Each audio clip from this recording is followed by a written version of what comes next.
এই সাথে আওয়ামী লীগের নেতা কর্মীদেরকে আরেকটি বিষয়ে সর্বোচ্চ সতর্কতা অবলম্বন করতে হবে। এমন কিছু করা যাবে না যে জুলাই জঙ্গি সন্ত্রাসীরা সেমন নাশকতা করে আওয়ামী লীগের উপর দায়ভার চাপিয়ে দেবে। এতে করে ওরা জনগণের কাছে আওয়ামী লীগকে একটা কালারিং করার ষড়যন্ত্র লিপ্ত হবে।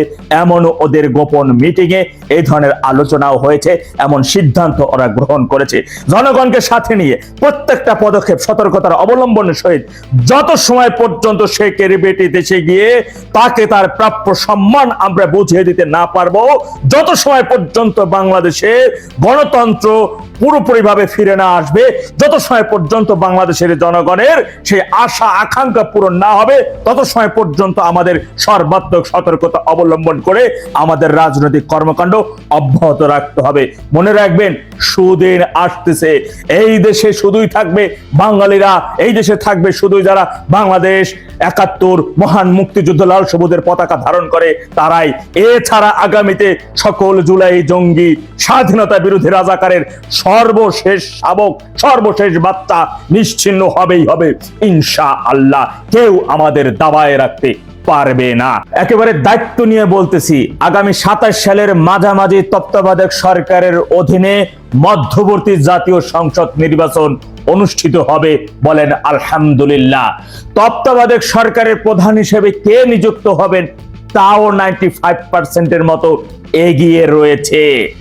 বঙ্গবন্ধু কন্যা জননেত্রী শেখ হাসিনার স্বদেশ প্রত্যাবর্তনের বহরে শুধুই যে আন্তর্জাতিক মিডিয়া যুক্ত থাকবেন তা নয়, বিদেশি অনেক রাষ্ট্রদূতরা সেদিন সশরীরে উপস্থিত থাকবেন। এমনকি দক্ষিণ এশিয়ার যুক্তরাষ্ট্রের বিশেষ দূত অর্থাৎ ডোনাল্ড ট্রাম্পের ঘনিষ্ঠ বন্ধু মিস্টার সার্জিও গোরও সেদিন উপস্থিত থাকবেন। সম্প্রতি বাংলাদেশে সফরে আসা মিস্টার সার্জিও গোরের সাথে বৈঠক শেষে বাংলাদেশের কথিত পররাষ্ট্রমন্ত্রী খলিলুর রহমান ওরফে রোজার রহমান গণমাধ্যমের সামনে এসে যে বক্তব্য বা সাক্ষাৎকার দিয়েছেন, তার কথা বলার ধরন এবং চেহারার এক্সপ্রেশন দেখে বোঝাই যাচ্ছিল যে তিনি খুবই নার্ভাস, ভীতস্ত অবস্থায় রয়েছেন। প্রশ্ন থেকেই যায়, তবে কি তাকে মিস্টার সার্জিও গোর অনেক বেশি রকমের শাসিয়েছেন? একান্ত যে ২০ মিনিট তার সাথে বৈঠক করেছেন, সেই বৈঠকে আবার চট থাপ্পড় মেরে দেননি তো? এমন অনেক প্রশ্ন সামনে আসাটাই স্বাভাবিক, কেননা রোজার রহমান ওরফে খলিলুর রহমান সে গণমাধ্যমের সাক্ষাতে এসে মিস্টার সার্জিও গোরের নামটাই প্রথমে ভুলে গিয়েছিলেন আমতা আমতা করে, এরপরে হঠাৎ সেই নামটা তার মনে পড়েছিল। আপনারা জানেন ছবি কিন্তু কথা বলে। এবার আপনাদেরকে দুইটা ছবি দেখাবো। তারেক রহমানের সাথে বৈঠক শেষে মিস্টার গোর বাংলাদেশে নিযুক্ত ভারতের হাই কমিশনার মিস্টার দীনেশ ত্রিবেদীর সাথে বৈঠক শেষে এই যে একটা ছবি তুলেন গণমাধ্যম পড়বে। এখানে এই ছবিটা দুজনের দেখবেন একটা হাস্যোজ্জ্বল অবস্থায় তারা রয়েছে। আবার অন্যদিকে মিস্টার গোর ফেসিস তারেকের সাথে বৈঠক শেষে তাদের যে ছবি তোলা হয়েছিল, এই যে ছবিটা একটু ভালো করে দেখেন। এখানে মিস্টার গোরের এক্সপ্রেশনের অবস্থাটা দেখেন আর তারেকের অবস্থাটা দেখেন। তারেকের সাথে মিস্টার গোর যখন বৈঠক করেছিলেন, সেই বৈঠকে তারেককে খুব বেশি রকমের কথা বলার স্পেস দেওয়া হয় নাই। তারেক বলার চেষ্টা করেছিল শেখ হাসিনা ফেসিস্ট, তিনি জুলাই আগস্টে অসংখ্য মানুষকে হত্যা করেছেন, এই যে দেখেন রিপোর্ট, তিনি আদালত কর্তৃক সাজাপ্রাপ্ত, তাকে আমরা খুঁজতেছি, তাই তিনি বাংলাদেশে আসলেই তার বিরুদ্ধে যে বিচার যে রায় হয়েছে সেই রায় কার্যকর করা হবে। এই কথা যখন তিনি বলতেছিলেন, সেই কথার মাঝেই মিস্টার গোর তাকে থামিয়ে দিয়েছেন। থামিয়ে দিয়ে তারেককে মনে করিয়ে দিয়েছেন, তুমি কিন্তু আন্তর্জাতিক একজন টেরোরিস্ট। যুক্তরাষ্ট্রে তুমি এখন পর্যন্ত নিষিদ্ধ অবস্থায় কেন রয়েছো সেই ইতিহাস কিন্তু আমরা জানি। তুমি কোথা থেকে উঠে এসেছো, কিভাবে ক্ষমতার মসনদে বসেছো, আমরা সবকিছু জানি। তুমি সাজাপ্রাপ্ত খুনের আসামি হওয়ার সত্ত্বেও বাংলাদেশে কি করে এসেছো, কি করে বাংলাদেশের প্রধানমন্ত্রী হয়েছো, সেই প্রশ্নের সদুত্তরে কিন্তু ফেসিস্ট তারেক দিতে পারে নাই। তারেকের সাথে ৪৫ মিনিটের বৈঠকে তারেক সর্বসাকুল্যে ৫ মিনিট কথা বলার সুযোগ পেয়েছেন। ৩০ মিনিটের মতো বিভিন্ন দিক বিষয় ব্রিফ করে, আন্তর্জাতিক সম্পর্কের বিষয় ব্রিফ করে, বাংলাদেশের পররাষ্ট্র সম্পর্কের বিষয় তিনি বুঝে বিভিন্ন প্রশ্ন করে এরপরে তাকে কিছু সার সংক্ষেপে কিছু দিক নির্দেশনা দিয়ে গেছেন কি কি করতে হবে, এবং যদি সেটি না করে তাহলে ইঙ্গিতও দেওয়া হয়েছে সমস্যা হতে পারে। কি সমস্যা হতে পারে এটা ফ্যাসিস্ট তারেক হারে হারে টের পাইতেছে। আর এই কারণেই কিন্তু আপনারা দেখেছেন তাড়াহুড়ো করে রাষ্ট্রপতি কে হবেন এই কথার ব্যানার লাগিয়ে তিনি বিএনপির সকল নেতাদেরকে ডাকলেন, খোরাইয়ে খোরাইয়া এই যে বুড়া দুরা, এই চখা রাজাকারের বাচ্চা, বিচিবিহীন রুহুল কবির রিজভী, এরা দেখেন লাঠিতে ভর করে মোশাররফ, এরা খোরাই খোরাই যাইতেছিল তারেকের কার্যালয়। সেইখানে রুদ্ধতার বিভিন্ন বিষয়ে বৈঠক হয়েছে। স্পেসিফিকলি সার্জিও গুর যে কথাগুলো ফ্যাসিস্ট তারেককে বলেছে, এই কথা শোনার পরে বিএনপির অনেক বুড়া ভাম নেতাদের মধ্যে একটা ভীতস্ততা কাজ করতেছে, এমনকি অনেকের স্ট্রোক হয়ে যাওয়ার মতন অবস্থা। তবে ওরা যেহেতু ষড়যন্ত্রের মাধ্যমে ক্ষমতায় এসেছে, সুতরাং ওদের ষড়যন্ত্র তো আর থেমে নাই।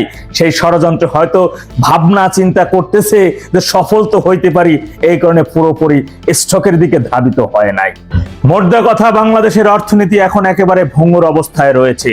গড় প্রবৃদ্ধি 2.2, যেখানে শেখ হাসিনার আমলে ছিল 7.5, করোনা মহামারীর সময় ছিল 6.6। এখন যুক্তরাষ্ট্র বাংলাদেশে ব্যবসা করবে, তারা এখানে বিভিন্ন পণ্য বিক্রি করবে। সেই পণ্য যে বিক্রি করবে, বাংলাদেশে তো সে টাকা নাই, কি দিয়ে কিনবে? তো বাংলাদেশকে কোনো বিশ্ব ব্যাংক বলেন, কোনো সংস্থা বলেন, তারা কেউ লোন ও দিবে না, কারণ বাংলাদেশে গণতন্ত্রের অবস্থা বেহাল।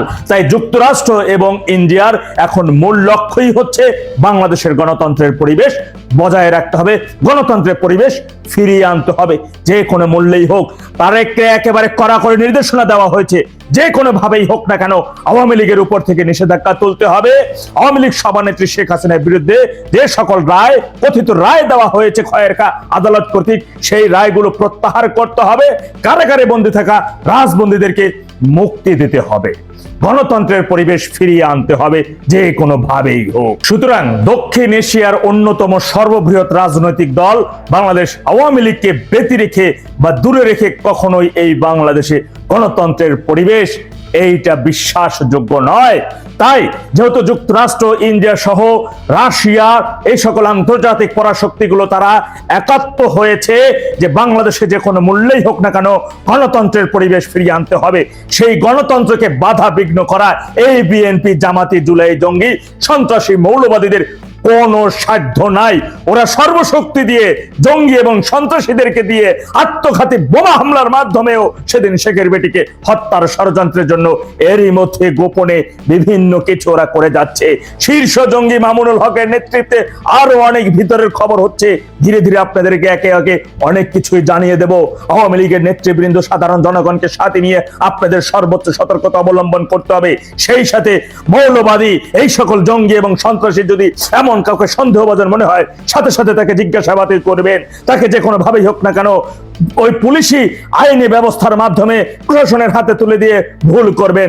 গণ আদালতে জনগণের মাধ্যমে, জিজ্ঞাসাবাদের মাধ্যমে তার বিষয় পরিচয় শনাক্ত করবেন। পরিশেষে তাকে বিচারের আওতায় নিয়ে আসবেন। প্রয়োজনে গণ আদালতে যদি দেখেন প্রশাসনে সন্দেহভাজন লোক রয়েছে, সেখান থেকে মুক্ত পেতে পারে, কিন্তু গণমাধ্যম এবং প্রশাসন দুইকে এক করে এরপরে ধরিয়ে দেবেন, তাহলে পুলিশ আর ওকে ছাড়ার সুযোগ পাবে না।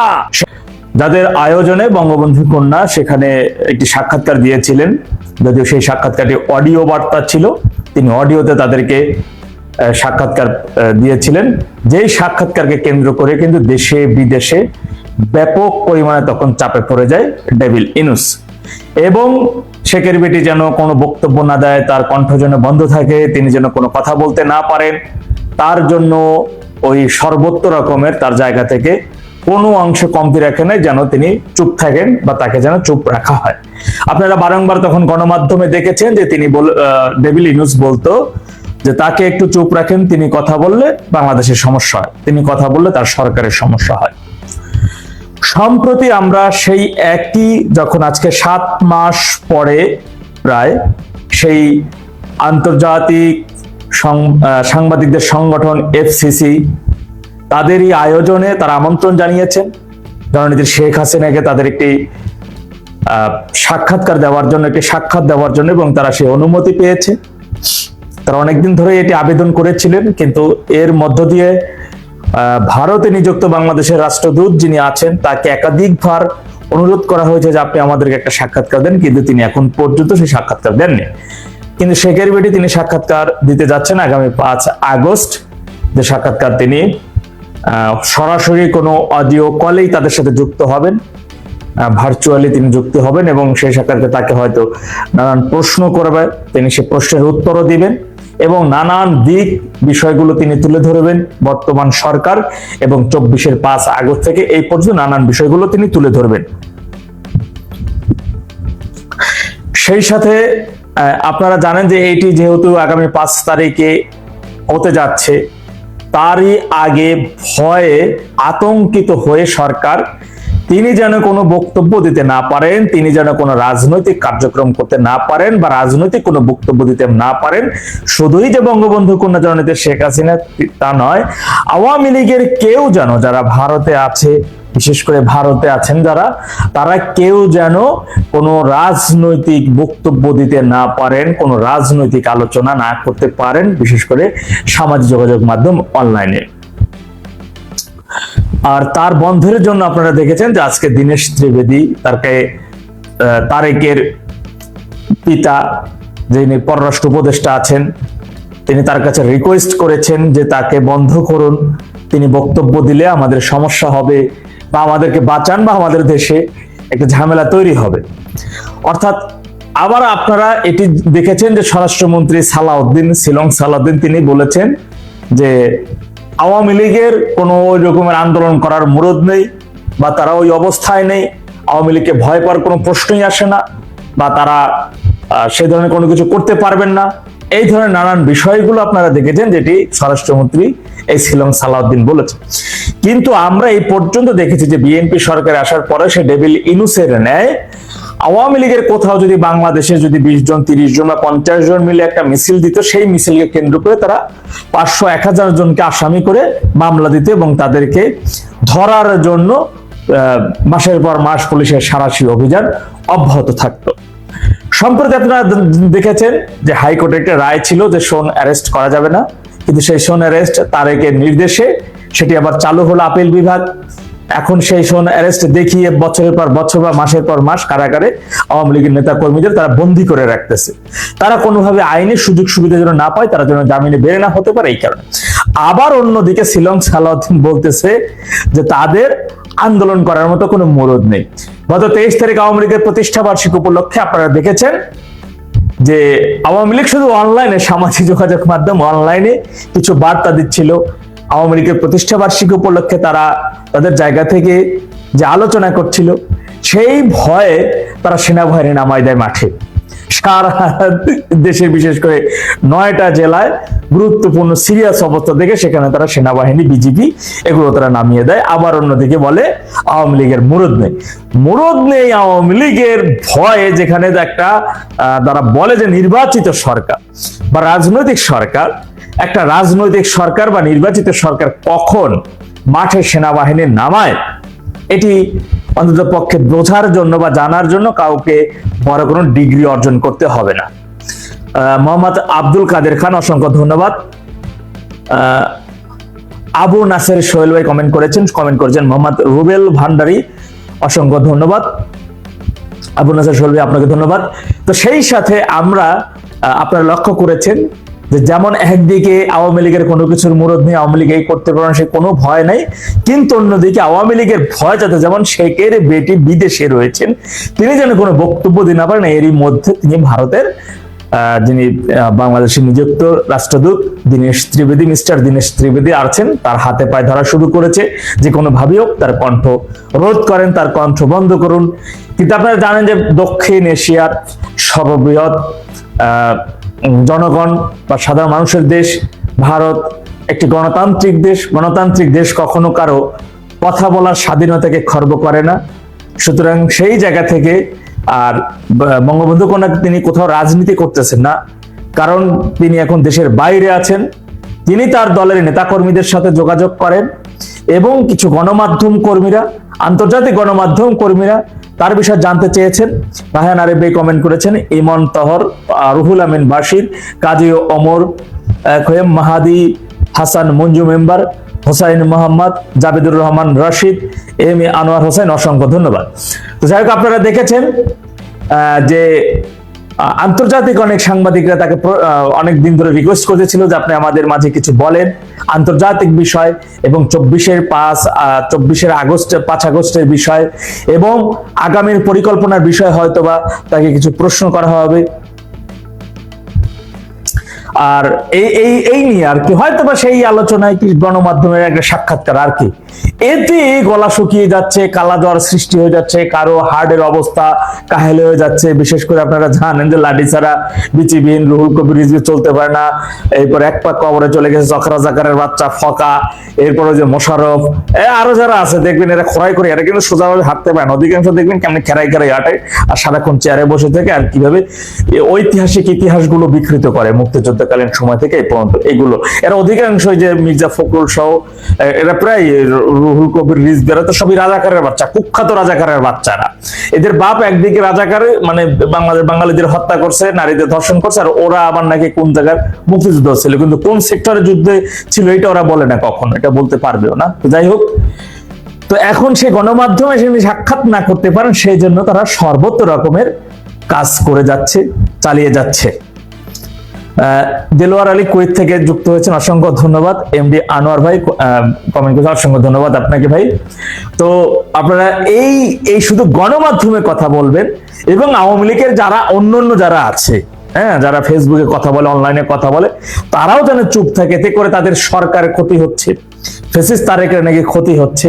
কিন্তু ফেসিস্ট তারেকের জন্য যে পুরো বাংলাদেশটা আজকে জাহান্নামে পরিণত হয়েছে, পুরো বাংলাদেশের জনগণের যে ক্ষতি হচ্ছে, প্রত্যেকটা এমন কোন একটা জেলা নাই যে জেলায় বিদ্যুতের জন্য হাহাকার করছে না। তবে বাংলাদেশের মধ্যে সবচেয়ে বেশি বিদ্যুতের হাহাকার বা লোডশেডিং এর জেলা হচ্ছে গোপালগঞ্জ। এই মুহূর্তে গোপালগঞ্জ সবচেয়ে বেশি হাহাকারের লোডশেডিং। আমি যেটা তুলনামূলকভাবে যা কিছু জানলাম যাচাই বাছাই করে সেটি আপনাদের মাঝে উপস্থাপন করলাম। কারণ জানেন যে ওই দিকের জন্য কতটা অ্যালার্জি এই ফেসিস্ট তারেকের, এটা চিরন্তন সত্য বা প্রমাণিত হয়েছে। এই জেনারেশনের জানা উচিত ছিল, বোঝা প্রয়োজন ছিল। গত 15 বছর 7 মাস আরামা এসেছিল তা আওয়ামী লীগ সরকার আমলে।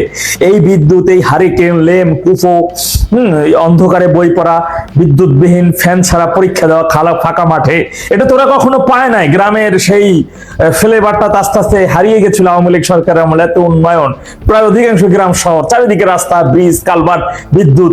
এমনকি অহরহ আপনারা দেখেছেন বিলের মাঝে একটা বাড়ি, সেই বাড়িতে যদি 10টা খাম্বাও লাগছে কারেন্টের, সেই খাম্বাতে তাকে বিদ্যুৎ দিতে যদি আবেদন করেছেন 120 টাকা মনে হয় আবেদন ফি ছিল, বা 200 টাকা এমনই। হ্যাঁ, কিন্তু এখন সারা মাসের পর মাস দেশের পর আপনার অনেক খাম্বা আছে, প্রচুর তার আছে, আওয়ামী লীগ সরকার টেনে গেছে, কিন্তু বিদ্যুৎ নাই। গ্যাসের লাইন আছে, গ্যাস নাই। প্রশাসন আছে, আইন নাই। এরা পুলিশ আছে, কিন্তু আইন নাই, নিরাপত্তা নাই সাধারণ জনগণের। সেই জায়গা থেকে এখন ওরা সর্বত্র রকমের চেষ্টা করতেছে, নানান দিকে তদবির অনায়াসি করতেছে যে কিভাবে শেখ হাসিনা যেন বক্তব্য না দেয়। তবে আমি আপনাদের উদ্দেশ্যে একটা দারুণ কথা বলি, আমি আগামী দিনের একটা ভিডিওতে বিস্তারিত বলবো, যেটা পাবেন, যেটি যে সম্প্রতি দক্ষিণ এশিয়ার যিনি দূত, অর্থাৎ ডোনাল্ড ট্রাম্পের বিশেষ দূত সার্জিও গোর, তারেকরে যে কথাগুলো বলেছে, যে বিষয়গুলো তাকে বার্তাগুলো দিয়েছে, তার আংশিক কিছু তো জানতে পেরেছি।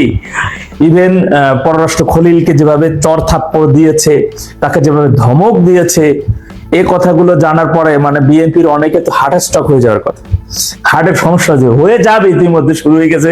জানেন যে এই যে রুহুল রিজভী, সে কিন্তু বলছে যেখানে সরকারি থাকবে না সেখানে এত মন্ত্রী দিয়ে কি হবে। হ্যাঁ, ওদের ভিতরে কিন্তু রাজ পেয়ে গেছে। ইভেন নির্বাচন, আগামীতে মধ্যবর্তী নির্বাচন কবে হতে যাচ্ছে এই সংক্রান্ত বিষয় আমি আরো একটু ভেরিফাই করে রাতের মধ্যে ইনশাআল্লাহ একটু সময় মধ্যে পেয়ে যাব। কালকে আমি একটা ভিডিওর মাধ্যমে আপনাদেরকে জানাবো। কিন্তু এতটুকুই, আপনারা কখনো আশাহত হবেন না। কখনো অনেকেই, আজকেও একজনে আমাকে জানতে চেয়েছেন, ভাই নেত্রী কি ডিসেম্বরে সত্যি আসবে? অনেকে আমাকে বলতেছে, এগুলো নেতা কর্মীদের উজ্জীবিত করার জন্য বলতেছে, এই কথাগুলো বলতেছে। আমি তাদেরকে উদ্দেশ্যে এর আগেও বলেছি, যারা এই সমস্ত কথা আওয়ামী লীগের যারা বলে, তারা অনেকে না বুঝে বলে, আর অনেকে যারা বলে তারা বুঝে বলে, কিন্তু তারা আওয়ামী লীগের জন্য ক্ষতিকর, দুষ্কৃতিকারী। আমি এটা বিশ্বাস করি, কারণ ডিসেম্বরের মধ্যে নেত্রী আসবেন এই কথা আমি বা দলের কোনো নেতা বা কোনো দায়িত্বশীল ব্যক্তি বলেন, এটি স্বয়ং দলনেত্রী শেখ হাসিনা নিজে বলেছেন। সুতরাং নেত্রী ডিসেম্বরে আসবে কি আসবে না এই প্রশ্ন আওয়ামী লীগের যারা করে, আমি মনে করি তারা নেত্রীকে প্রশ্নবিদ্ধ করে। আর ওই ভিন্ন দ্বারা রয়েছে জুলাই জঙ্গি রাজাকারের বাচ্চা যারা রয়েছে, এরা এটাকে ভিন্ন দিকে প্রভাবিত করা, যাতে যেমন আওয়ামী লীগের নেতাকর্মীদের মধ্যে যে একটা গণজোয়ার সৃষ্টি হচ্ছে, আওয়ামী লীগের মধ্যে যে গণজোয়ার সৃষ্টি হচ্ছে, আপনারা নেতাকর্মী যেভাবে উজ্জীবিত হচ্ছেন, শক্তি সঞ্চারিত হচ্ছে, সেইটাকে বাধা বিঘ্ন করার জন্য, বাধা সৃষ্টি করার জন্য মূলত এই প্রতিপক্ষরা নানান ধরনের বিভ্রান্ত করার চেষ্টা করবে, নানান ধরনের প্লে কার্ড তৈরি করে সেখানে অনেক কিছু লিখবে, অনেক কিছু প্রচারণা করবে। দেশে আসার রিস্ক নিবেন না শেখ হাসিনা, এই কথাগুলো তারা লিখবেন। তিনি বেঁচে আছেন কিনা এটি সন্দেহ করবেন, এই কথাগুলো ওরা লিখবেন। ইভেন তিনি নেতাকর্মীদের উজ্জীবিত করার জন্য এমন মিথ্যা প্রপাগান্ডা ছড়াচ্ছেন, এই বক্তব্য তিনি দিবেন। আর এই বক্তব্যে যারা আমাদের এত সাবধান করার পরেও, এত সচেতন ভাবে আপনাদের বলে দেওয়ার পরেও যারা ওই ফাঁদে পা দিবে এবং সেই ফাঁদে পা দিয়ে ওদের সেই গিলানো গল্পই যারা খাবে, খাওয়ার পরে যারা এই সমস্ত প্রশ্ন করবেন, আমি তাদেরকে হয় আহম্মক আর নাহলে দলের জন্য আপনি দুষ্কৃতিকারী, বিপজ্জনক হিসেবে আমি এটা ধরে নেব। সুতরাং এই কথা বলার আগে সাবধান। নেত্রী ডিসেম্বরের মধ্যে আসবেন, তিনি ডিসেম্বরের মধ্যে আসবেন। ডিসেম্বর হচ্ছে আমাদের সর্বশেষ লাস্ট বর্ডার, এরপরে আর ওদিকে যাবে না। এটা 26 সালে ডিসেম্বর, এটা নট ওই যে কি বলেন 27 সালে 28 সালে ডিসেম্বর না, অন্য কোনো বছরের ডিসেম্বর না, এটা এই বছরের ডিসেম্বর, এই 26 সালের এই রানিং মাস তথা আগামী আগস্ট, সেপ্টেম্বর, অক্টোবর, নভেম্বর, মাঝে আছে 4 মাস ডিসেম্বর আসতে। সেই ডিসেম্বরের মধ্যে জননেত্রী শেখ হাসিনা তিনি দেশের মধ্যে আসবেন, দেশে আসবেন। এই ডিসেম্বর হচ্ছে আমাদের সর্বশেষ বর্ডার, তিনি ডিসেম্বরের আগে ঢুকে যাওয়ার সম্ভাবনা রয়েছে অনেক বেশি। সুতরাং আমাদের সর্বশেষ বর্ডার হচ্ছে ডিসেম্বর, কিন্তু তার আগেও তিনি ঢুকে যেতে পারেন। আর এই কারণেই কিন্তু নেত্রী, এরই মধ্যে আমি আপনাদের দায়িত্ব নিয়ে বলতে পারি, যারা লাইভে এই পর্যন্ত যুক্ত আছেন, আমি আপনাদেরকে একটা কথা দায়িত্ব নিয়ে বলতেছি, বিদেশে থাকা আমাদের অনেক সিনিয়র, অর্থাৎ সেকেন্ড সারির সিনিয়র নেতারা এর অধিকাংশ দেশে চলে গেছেন, তারা অধিকাংশ দেশে বিলং করছেন, তারা আপনাদের সাথে যোগাযোগ করতেছেন, আপনাদের কিভাবে সংঘবদ্ধ করা যায় সেভাবে তারা কাজ করতেছেন। সুতরাং তারা তাদের জায়গা থেকে সেই সর্বত্র রকমের চেষ্টা করে যাচ্ছেন। ইভেন হচ্ছে একটা বিষয় আপনারা জানেন যে এরই মধ্যে নেত্রী বিদেশে থাকা আরো অনেক সিনিয়র নেতাদেরকে, যাদেরকে তিনি নেত্রী প্রবেশের আগে যাদেরকে দেশে যেতে হবে, তাদেরকে বলেছেন যে তোমরা তোমাদের পরিবারের কাছ থেকে, যারা যে সকল যাদের পরিবারের সদস্যরা বিদেশে আছে তাদের কাছ থেকে বিদায় নিয়ে নাও এবং তাদের যা যা প্রয়োজন আছে সেটা, মানে সেই প্রয়োজন অনেক বাজার বা অন্য কোনো আদার যা থাকে সেটা করে নাও, মানসিকভাবে প্রস্তুতি নাও, ব্যাগ গুছিয়ে রাখো।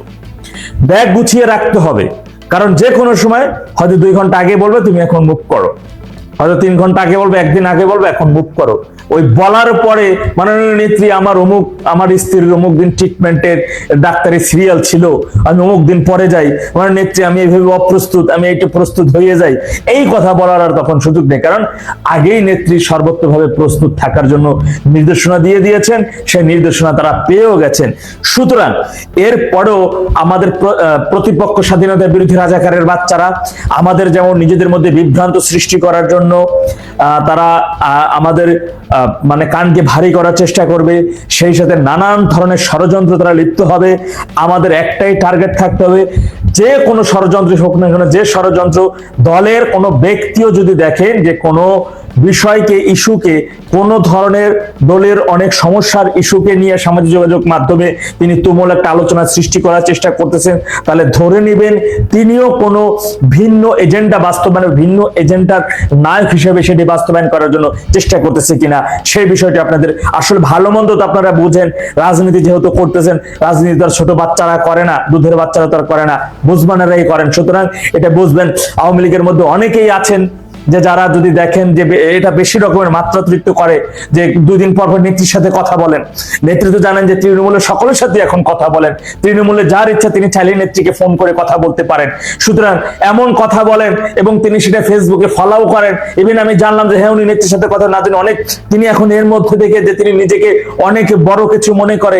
ইভেন বিএনপি জামাতের চাইতে যে পোস্ট বা তাদের বিরুদ্ধে যে প্রতিবাদ, তার চাইতে অনেক বেশি প্রতিবাদ করেন, বিশেষ করে কমিটি নিয়ে। এই কমিটি নিয়েই হচ্ছে, ওই কমিটি নিয়ে ওই হচ্ছে, অমুক কিছু ছাড়া যাবে না, আগামী এই নেতাদেরকে পাঞ্জাবি টিনে ছেড়ে ফেলবো, এইটা করবো ওইটা করবো, এই ধরনের কথাগুলো যদি দেখেন বেশি বলে, তাদেরকে ধরে নেবেন ভিন্ন এজেন্ডা বাস্তবায়ন করতেছে কিনা। কারণ এই সকল বক্তব্য যদি দেখেন অতিরিক্ত হয়ে গেছে, আত্মসমালোচনা করা যাবে কিন্তু তার একটা মাত্রা রাখতে হবে, তার একটা বিষয়বস্তু রাখতে হবে, একটা বিষয়ের মধ্যে থাকতে হবে, চেইন অফ কমান্ড আমাদের ফলো করতে হবে। অবশ্যই সেই জায়গা থেকে যে কাজ করলে দলের মধ্যে বিভ্রান্ত সৃষ্টি হতে পারে, যে সমস্ত সমস্ত বক্তব্য প্রদান করলে দলের তৃণমূলের মধ্যে ভিন্ন কোনো মেসেজ যেতে পারে, সেই কাজ থেকে আমাদের সর্বাত্মকভাবে বিরত থাকতে হবে, সেই কাজগুলো আমাদের এড়িয়ে চলতে হবে। তাই ভাইরা আমার, নেত্রী কিন্তু খুব শীঘ্রই আসছেন। ইভেন এটি চিরন্তন সত্য যে নেত্রীকে থামানোর জন্য, আপনাদের থামানোর জন্য, আমাদের থামানোর জন্য তারা সর্বোচ্চ রকমের সব দিক থেকে, সকল দিক থেকে তারা ষড়যন্ত্র করবে। মাথায় রাখবেন, আমাদের মধ্যে যে নফস এবং শয়তান রয়েছে, সেই শয়তান কিন্তু রগের মধ্যে ঢুকে আমাদের ধোঁকা দেওয়ার চেষ্টা করেন। আপনি নামাজে দাঁড়িয়েছেন, সেই নামাজের মধ্যে আপনাকে ধোঁকা দেওয়ার চেষ্টা করেন, নামাজ ছেড়ে দিন, চলে যাও, অমুক জায়গায় অনেক কিছু মনে করেন। সুতরাং আর তো এটা ইবাদত, এটা ইবাদত নয়, নামাজে দাঁড়িয়েছেন সেই অবস্থায় না, এটা রাজনীতি। আপনার দলের মধ্যে নানা ধরনের এই শয়তানগুলো ষড়যন্ত্র করার চেষ্টা করবে, সেই সকল ষড়যন্ত্র আমাদের কোনোভাবে পা দেব না, এটি সবসময় মাথায় রাখবেন। নাহিদুজ্জামান কমেন্ট করছেন, ভাই একই কমেন্ট বারবার করছেন, অসংখ্য ধন্যবাদ আপনাকে। গোপালগঞ্জ জেলা শাখা ছাত্রলীগের সহযোগিতা আন্তরিক কৃতজ্ঞতা। ভাই ইনবক্সে মেসেজ দিয়ে, নাহিদুজ্জামান ভাই ইনবক্সে মেসেজ দেন, আমি আপনার মেসেজ দেখতেছি, আপনি ইনবক্সে নক দিন, সমস্যা নেই, যেটা হোক। এবার বাদল হাওলাদার ভাই কমেন্ট করেছেন, অসংখ্য ধন্যবাদ। যারা কমেন্ট করছেন তাদেরকে অসংখ্য ধন্যবাদ। এত রাতেও যারা ঘুম বাদ দিয়ে রাজনীতির সক্রিয়, দলের জন্য সক্রিয় রয়েছেন, আব্দুল্লাহ হক রয়েছেন, এমডি কামাল গাজী রয়েছেন, অসংখ্য ধন্যবাদ। আপনারা এত রাতে, আপনারাই এই দলের জীবন, আপনারাই এই দলের সম্পদ, আপনারাই এই দলের আগামীর ভবিষ্যৎ, এইটা বলতে পারি। যে বিলাল হোসেন ভাই রয়েছেন, বাদল হাওলাদার ভাই রয়েছেন, হান্নান ভাই, আপনাদের অসংখ্য ধন্যবাদ জানাচ্ছি। মোহাম্মদ হাবিব ভাই, আমি একটা কথাই বলতে পারি, আগেও সেই পুরনো একটি কথা যেটি আগে বলেছি, যে এই মুহূর্তে দলে যারা তৃণমূলের যে সকল সহযোদ্ধা, যারা নেতাকর্মী যারা রয়েছেন মাঠে, পুরো সক্রিয় অবস্থায় রয়েছেন, দলকে উজ্জীবিত রাখছেন এবং দলের প্রাণের স্পন্দন আমাদের জননেত্রী শেখ হাসিনার জন্য অধীর আগ্রহে আছেন, লড়াই সংগ্রামের জন্য নিজেদের সর্বত্র রকমের প্রস্তুত রাখতেছেন, নিজেদের জীবনের মায়া ত্যাগ করে হলেও লড়াই সংগ্রাম করছেন এবং সর্বশেষ স্বাধীনতার সার্বভৌমত্ব পুনরুদ্ধারের জন্য জীবন বাজি রেখে যুদ্ধের ময়দানে নামার জন্য যারা প্রস্তুতি নিয়েছেন, আগামীর আওয়ামী লীগ শুধুই তাদের জন্য হবে। তাদেরকে যদি দেখি বাংলাদেশে কোনো একটা ইউনিটে তাদেরকে অবহেলা করা হচ্ছে, তাদেরকে অবহেলিত করে দূরে ঠেলে দেওয়া হচ্ছে, সুযোগ সন্ধানীদের সুযোগ করে দেওয়া হচ্ছে, তাহলে সর্বপ্রথম ওই সময়টাতে বিএনপি জামাতের বিরুদ্ধে লড়াই না, সর্বপ্রথম তাহলে আসল খাটা আওয়ামী লীগের সাথে রফা দফা করব ইনশাল্লাহ। এমন কথা আপনাদেরকে আগেও দিয়েছি, আপনাদেরকে এমন প্রতিজ্ঞাবদ্ধ হয়েছি, আগামীতেও সেখানে স্থির থাকবো এমন ওয়াদাও করছি। সুতরাং ভাইরা আমার, কোনো কিছুতে ভিন্ন দিকে প্রভাবিত হওয়া যাবে না। নেত্রী ডিসেম্বরের মধ্যে আসছেন, এই বিষয়টিকে যে সুযোগ সন্ধানী এবং যে সকল আমাদের প্রতিপক্ষ শত্রুরা রয়েছে, তারা নানা দিকে বলবেন যে তিনি মিথ্যা বলতেছেন, তিনি আসবেন না, দল নেতা কর্মীদের উজ্জীবিত করার জন্য এমন কথা বলে আপনাদেরকে ভিন্ন দিকে প্রভাবিত করার চেষ্টা করে, সেই দিকে পা দিবেন না, নেত্রীর কথাকে প্রশ্নবিদ্ধ করবেন না। মনে রাখবেন, নেত্রী আসতেছেন, এই কথা আমি দাদা ভাই বলি নাই, এই কথা দলের কোনো নেতা বলে নাই, দলের সাধারণ সম্পাদকও বলেন নাই, স্বয়ং কথাটা নেত্রী নিজে বলেছেন। সুতরাং যেখানে নেত্রী নিজে একটা কথা বলেছেন, সেখানে কোনোভাবেই সেই কথাকে ভিন্ন থেকে প্রভাবিত বা সেই কথাকে শত্রুপক্ষ যেটা বললো সেই ফাঁদে পা দেওয়াটা মানে আপনি আহম্মক, আপনার মতো আহম্মকের রাজনীতি না করাটাই ভালো। মন্ত্রী যখন বলেন, আপনার প্রতিমন্ত্রী যখন বলে, আপনার উপদেষ্টা যখন বলে যে আপনার প্রতিমন্ত্রী বলতেছে সম্পর্কের অবনতি হবে যদি প্রচার করা হয়, প্রচারটা করলোটাকে প্রথমত যে এই যে আদালতের কথাটা বললো, এই টাকলা, এই ছাগলা, এই ছাগলা টাকলা ফুয়াদ, এই যে ছাগলা, এই যে দাঁড়িয়ে, ওই যে এই ছাগলের মতো কতগুলো দাঁড়িয়ে আছে ওর ছাগলা, আরেকটা নাম হচ্ছে খসা। এইটা খসাটাকে এই যে বললো সেই তো বেনিফিশিয়ারি হয়েছে লাল আন্দোলনে, এই জুলাই সন্ত্রাসে সে সবচেয়ে বেশি বেনিফিশিয়ারি। সে যাই যেটা বলতে চাচ্ছিলাম, এই যে কথাটা বললো, আইনটা প্রথমেই তো ভঙ্গ করলো পররাষ্ট্র প্রতিমন্ত্রী শামা ওবায়েদ, এই যে সাংবাদিকদের সাথে কথা বলে, সেই যে বললো যে 12 যদি প্রচার করে এই করতে বাধ্য, যদি করতে দেয়, বক্তব্য দিতে দেয়, বক্তব্য শেখ হাসিনা দিচ্ছেন, এটা তো সেই তো প্রচার করলো প্রথম। এখন যদি পররাষ্ট্র প্রতিনিধির বক্তব্য মিডিয়া প্রচার না করে, তাহলে প্রচার করবেটা কি? কারণ বাংলাদেশ মোটামুটি সব মিডিয়াই তো সরকারের মুখপত্র এখন, সরকারের মুখপত্র এগুলো এখন। আচ্ছা বাদ দেন, এই যে কালকে ওই যে একটা ছাগল আছে না, পররাষ্ট্র উপদেষ্টা করছে আমাদের এইটা বাড়ি যদি যাই হোক, পরে যাইখানে দিনের থেকে যে বললো সেইটাও মিডিয়া আসছে। কেন সে ডাকলো, কেন ডাকলো সে? প্রচারটা করতেছে কি? এই যে জাহেদ বললো সেটা প্রচার না? এইটা প্রচার না? এই যে রাষ্ট্রমন্ত্রী বললো যে আওয়ামী লীগের মুরব্বী, এটা প্রচার না? শেখ হাসিনা সম্ভব না? এই যে বিভিন্ন জন বিভিন্ন কথা বলতেছে অপ্রাসঙ্গিক, তাদের ভাষায় অপ্রাসঙ্গিক। এই গত 2 বছর যাবৎ ইউনূস থেকে শুরু করে এমন কেউ নাই যে এটা কথা বলে না আওয়ামী লীগকে নিয়ে। অপ্রাসঙ্গিক বলার জন্য হইলো শাহবাগের সমাবেশ করতে হয়েছে, অপ্রাসঙ্গিক নাটক করতে হয়েছে, অপ্রাসঙ্গিক বলার জন্য হইলো এই যমুনা গেরার একটা নাটক করতে হয় নাই। এই তো অপ্রাসঙ্গিক যদি হয়, তাই এই প্রথমত এই যে আইনের কথা বললো, তার বাপের ক্ষমতা আছে, মন্ত্রীর বিরুদ্ধে আইন আদালত দাঁড়াইতে পারবে। জাহেদ নিজেই তো এখানে আইনটা ভঙ্গ করতেছে, যদি সে আইনের বিচার আদালতের কথা বলে, সেই তো ভঙ্গ করতেছে। আমি বুঝতে পারতেছি না এরা তো পাগল হয়েছে কেন? এরা পাগল হচ্ছে, আজকে তো আরো পাগল হওয়ার কথা। কারণ ভারত যে কথা বলেছে আজকে সরকারের পক্ষ থেকে, সেই কথা বলে আসছি। ভারত তো মিডিয়া সরকারের নিয়ন্ত্রণে না, চাইলেই তো সরকার ভারতের মিডিয়াকে নিয়ন্ত্রণ করতে পারে না। ভারত মুক্ত স্বাধীন মত প্রকাশের স্বাধীনতা আছে বলে অনেক। তারপরে আবার সেখানে যে বিদেশি সাংবাদিকরা ভারতের কাজ করেন, তাদের সংগঠন কিন্তু সারা পৃথিবীর অনেকেই আছে বাংলাদেশের না থেকে, ভারতে থেকে বাংলাদেশের নিউজটা, সে বাংলাদেশের প্রতিনিধি কিন্তু বিদেশি প্রতিনিধি, সে স্বাধীন সাংবাদিকতার জন্য বাংলাদেশে না থেকে ভারতে থাকে, ওইখান থেকে রিপোর্টটা করে। অথবা পাকিস্তানে না থেকে ভারতে থাকে, আফগানিস্তান ভারতে থাকে, অনেকেই আছে। কিন্তু ভারত হচ্ছে মত প্রকাশের স্বাধীনতা অত্যন্ত শতভাগ আছে এখানে। এবং তারপরে এটা একটা বেসরকারি বিদেশি সাংবাদিকদের প্রতিষ্ঠান, তারা করতেছে। এখানে তো যশোর আজকে বলে দিয়েছে এটা সরকারের কিছুই নেই, কিন্তু সরকারের সাথে দ্বন্দ্ব করতেছে না। এই যে সম্পর্কের অবনতির কথা বললো, সম্পর্ক আছেটাই কি? আপনার সাথে আমার সম্পর্কই নেই থাকে, তাইলে সম্পর্ক উন্নতি ভারতকে এইটা দিয়ে তো ভারত তোয়াক্কা করে না। যদি তোয়াক্কা করতো তোমাদের সাথে সম্পর্ক আছে কি নেই, সেই জন্য তো ভারত সবসময় দরজা খোলা রেখেছে। কারণ এই দেশের জনগণকে ভারত পছন্দ করে, ভালোবাসে ভারতের সরকার, ভারতের জনগণ, তোমাদেরকে নয়। এই যে কাঁচামরিচ দিচ্ছে, কেন দিচ্ছে? তারেকের খাওয়ার জন্য দিচ্ছে না কথার জন্য খাওয়ার জন্য দিচ্ছে? জনগণের দিচ্ছে, কারণ জনগণের কষ্ট হচ্ছে, সে বুঝতে পারতেছে।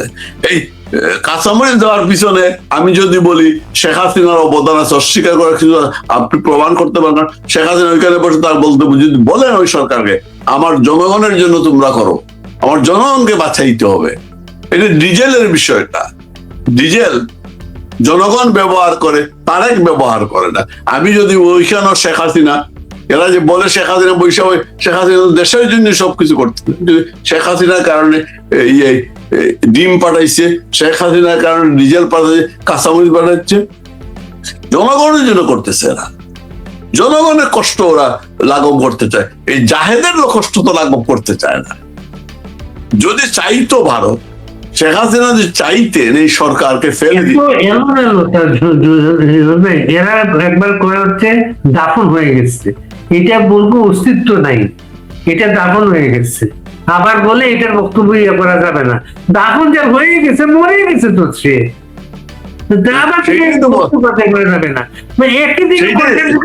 দুইজনে দুই বক্তৃতা দিচ্ছে, জাহেদ বলতেছে আরেকটা।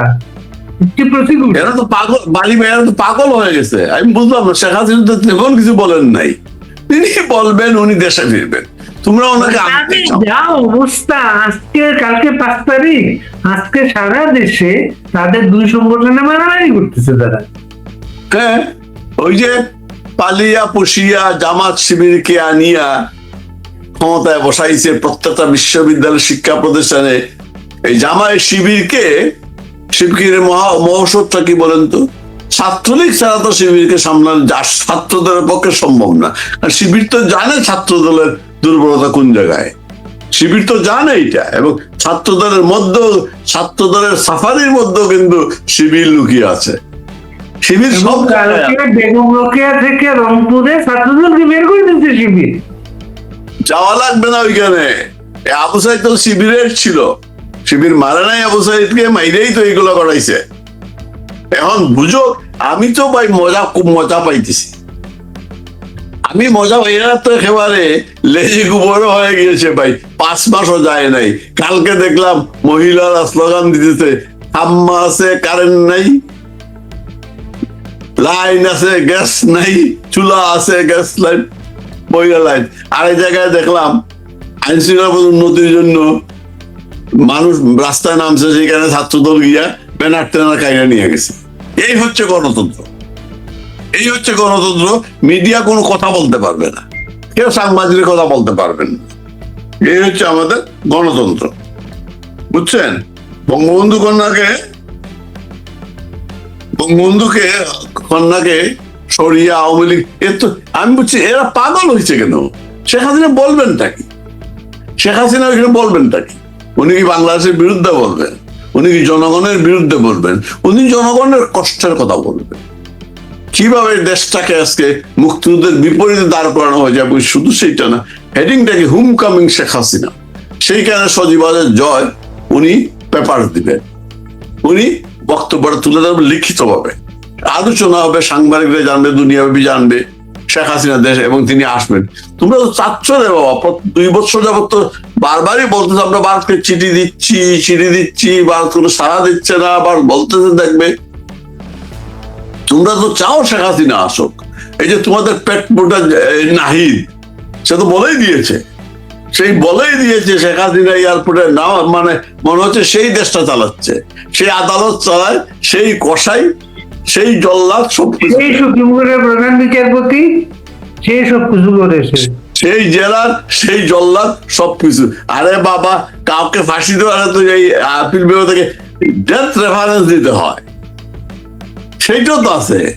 কালকে এই যে অনেকে তো ফাঁসি, এই বাবরের ফাঁসির কবিতা, আমি জামাতিদের নাম নিতে চাই না, এই বাচ্চু রাজাকারদের নাম নিতে চাই না। বাবরের ফাঁসির হয় নাই, মৃত্যুদণ্ড হয় না, বাবরের ফাঁসি হয়েছে। আমার কথা শেখ হাসিনাকে এয়ারপোর্ট থেকে নিয়ে সোজা মঞ্চে উঠিয়ে ফাঁসি দিয়ে দেবে, মানে শেখ হাসিনাকে সে ফাঁসির মঞ্চে উঠাবে না, জনতার মঞ্চে উঠাবে। মানুষ কি ভারত কি এত সহজেই না জেনেই, গোয়েন্দা রিপোর্ট না নিয়েই তারা পাঠিয়ে দিবে নাকি? শেখ হাসিনার নিরাপত্তার বিষয়টা দেখবে না?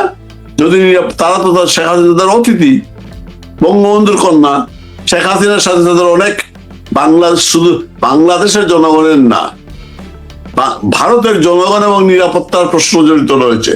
কারণ শেখ হাসিনা যতদিন ক্ষমতায় ছিলেন, ভারতে কোনো ধরনের উগ্রবাদী তৎপরতা বাংলাদেশের মাটি থেকে হয়নি। শহরের বাচ্চারা, বেশ্যারা কথা বলে না কেন এখন এটা হয় না? শিবির পিটাইতেছে, আমার ভালো লাগতেছে।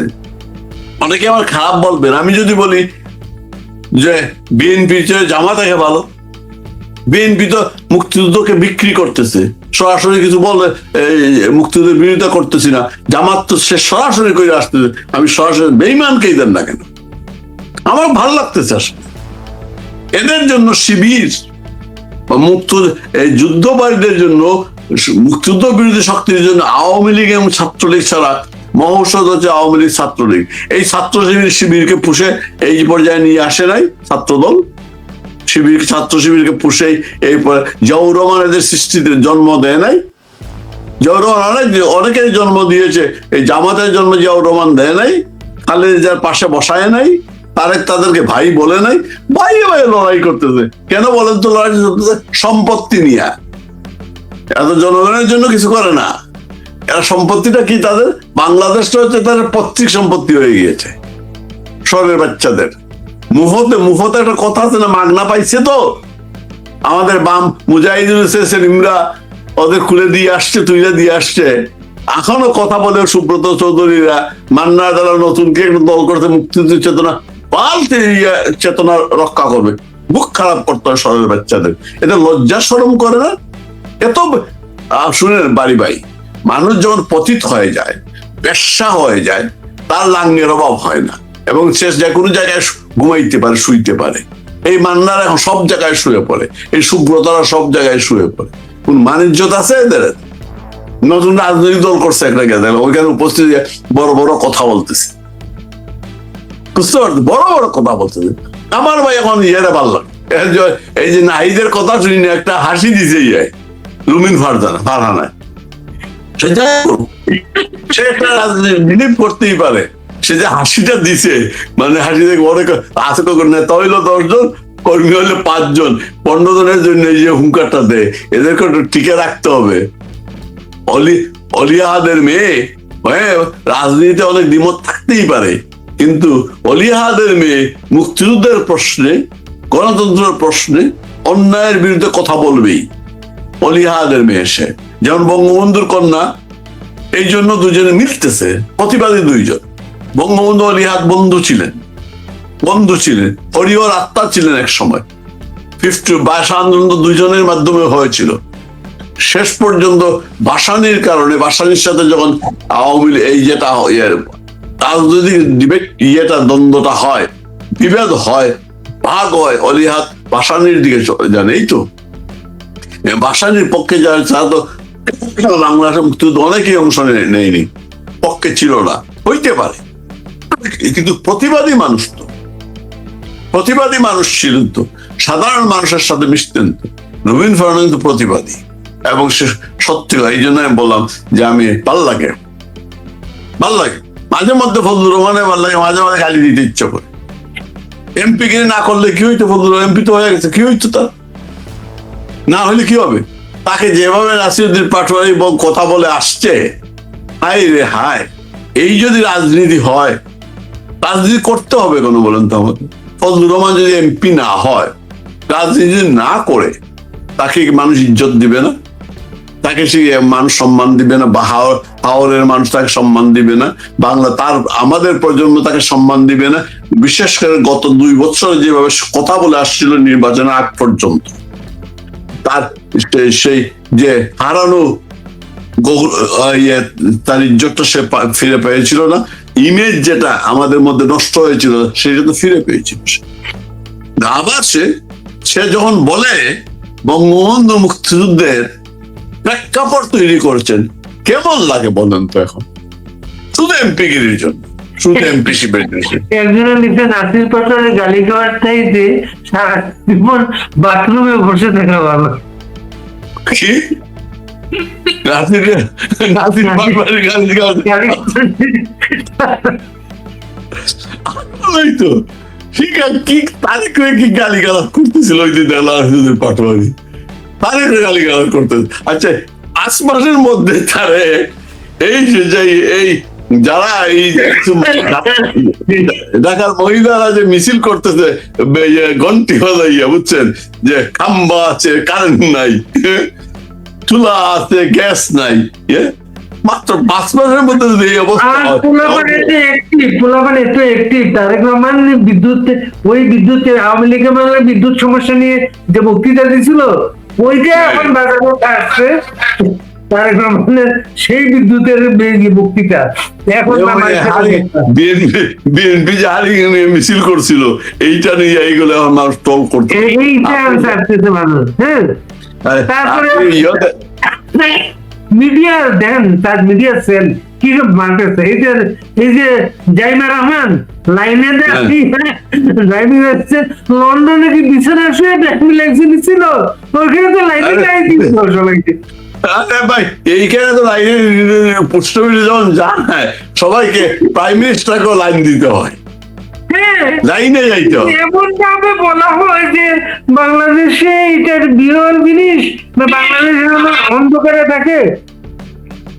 আরে হ্যাঁ, এখন জাহানা রহমান এটা আমার মেয়ের বয়স, মেয়ের সাথে লেখাপড়া করছে কি, আমি একই যেদিন সমাবর্তন হয় তারেকের সাথে আমার একদিনই দেখা হয়েছিল, বলছি আপনার এখানে, ওর ইয়ের দিন, ওই সমাবর্তনের দিন আমার মেয়ের গেছিলাম, ওই দিনই দেখা হয়েছিল তারেকের সাথে, জুবাইদার সাথে, ওরাও ছিল ওই জায়গায়।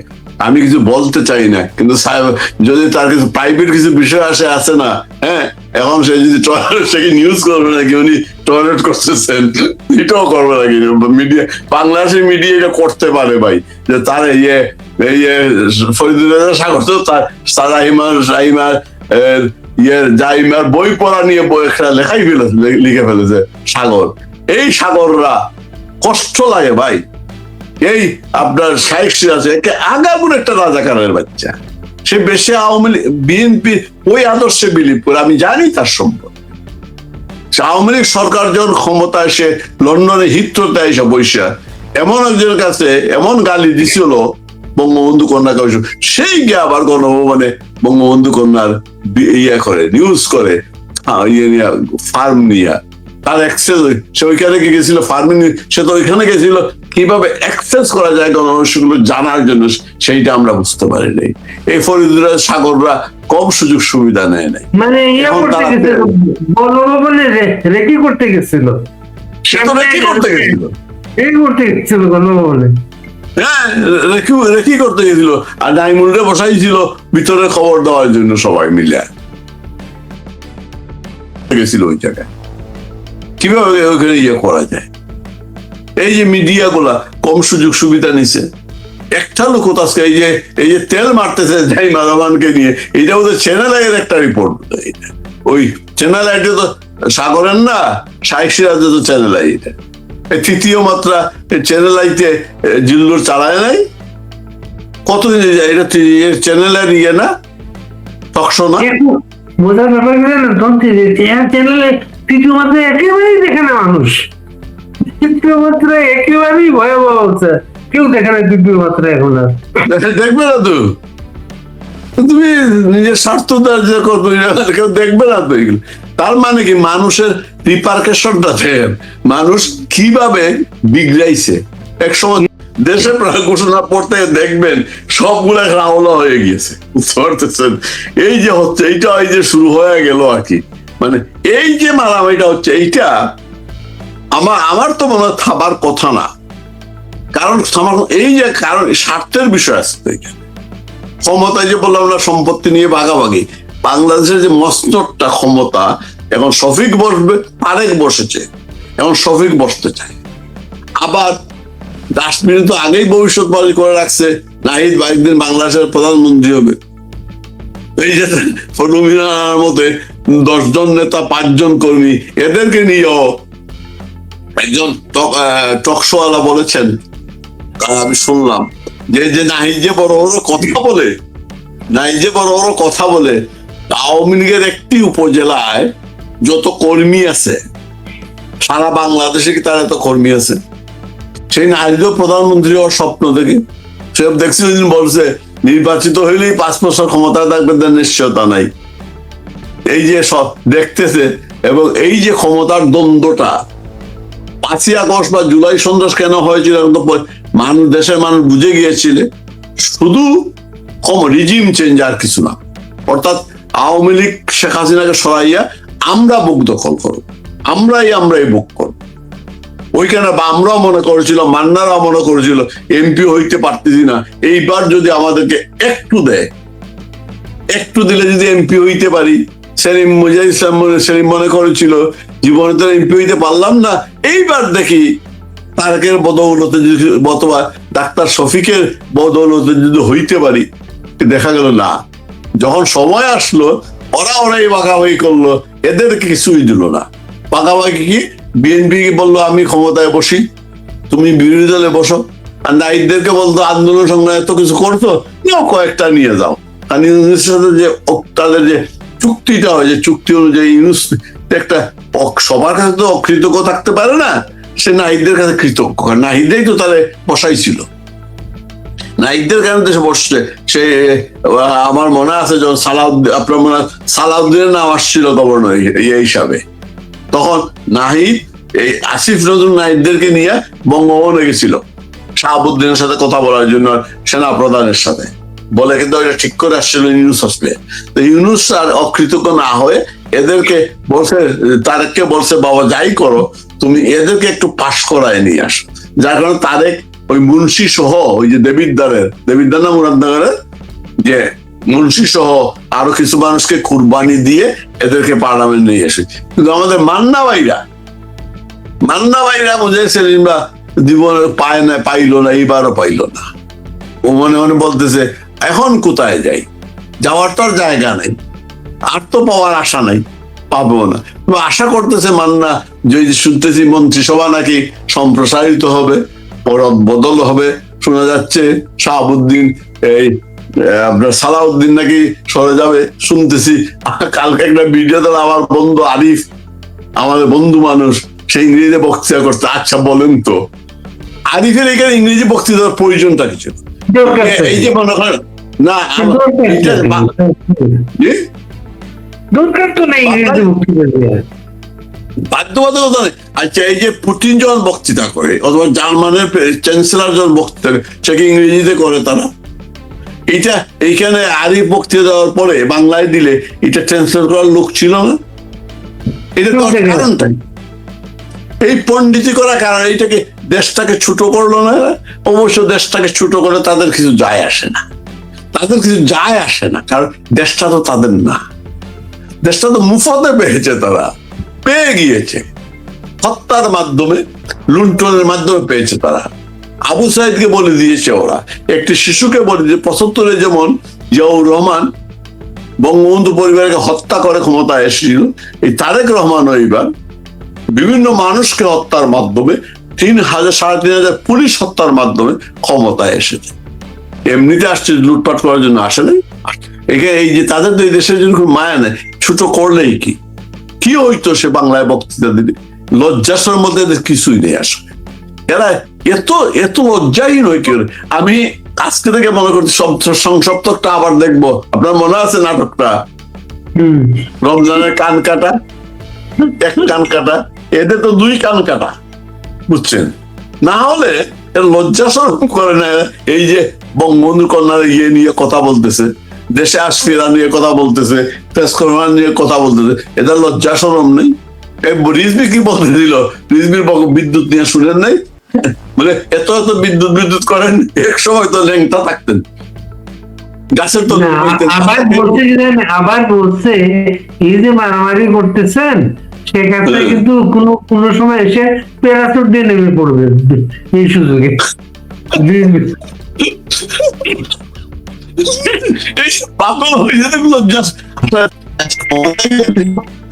রমজান হয়ে যায় নাকি? রমজানে তো এক কান কাটছিল অনুমতি, হ্যাঁ? এইটা তো 2টাই কান, সব ক্ষমতায় গেলে কি সবার 2টাই কান কাটা হয়ে যায় নাকি? আমি সব সময় জন্য বলতেছি ভাই, দেখবেন সবসময় মন্ত্রীরা জনগণের কি বলতেছে, দেশের খবরটা কিন্তু নেয় না, সাংবাদিক পাইলে যা ইচ্ছা বলে দেয়। এই জন্য আজকে জাহেদ বলতেছে কোনো কথা বলা যাবে না, প্রচার করে আগামও বলা যাবে না, অতদিন হবে। আবার চিফ প্রসিকিউটর বলতেছে, জাহেদ যে আদালতের দোহাই দিয়ে আদালতের চিফ প্রসিকিউটর বলতেছে বিদ্বেষপূর্ণ বক্তব্য যদি না হয় প্রচার করতে কোনো আইনগত বাধা নেই। আইনটা কি জাহেদ বুঝে না ওই লোকটা বোঝে? সংজ্ঞাটা কি? বিদ্বেষের সংজ্ঞাটা কি? বিদ্বেষের সংজ্ঞা